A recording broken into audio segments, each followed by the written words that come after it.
High বন্ধুরা, আমি অঞ্জন নিয়ে চলে এসেছি আজকে একটা নতুন রেসিপি নিয়ে। এই যে বাজারে চলে এসেছি, বাজার থেকে নিয়ে নিলাম টাটকা টাটকা ঝিঙে।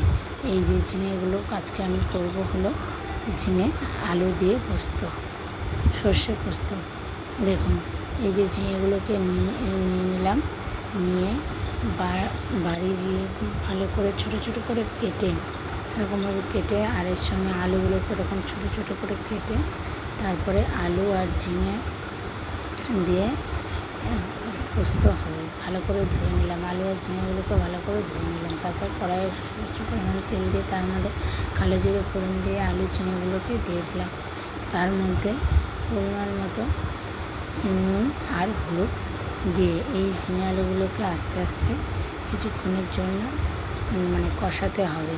কষিয়ে আর ওইদিকে একটা শিলপাটায় মনে করবো, সেই শিলপাটায় যে মিক্সিতে বা শিলপাটায় বাবু পারে না, সব যে মিক্সিতে করবে। কিছুটা পরিমাণ সর্ষে পোস্ত, সরু পোস্তের অনেক দাম, এর জন্য তার মধ্যে একটু সামান্য পরিমাণ সর্ষে আমরা দিয়ে আর কাঁচা লঙ্কা দিয়ে ভালো করে এই যে বেটে নেব।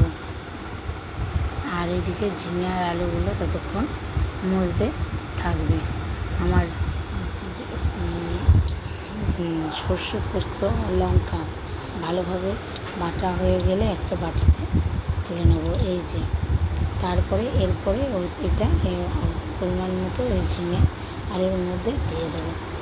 দিয়ে এই যে ঝিঙে আলুটা মজে এসছে যেহেতু, তার মধ্যে এবার ওটা ঝিঙে আলুর মধ্যে ওই সর্ষে পোস্তটা যেটুকুনি প্রয়োজন সেটুকুনি দিয়ে দিলাম। দিয়ে এবার নাড়াচাড়া করবো, করে কিছুক্ষণ বাদে এই যে নামিয়ে নেব।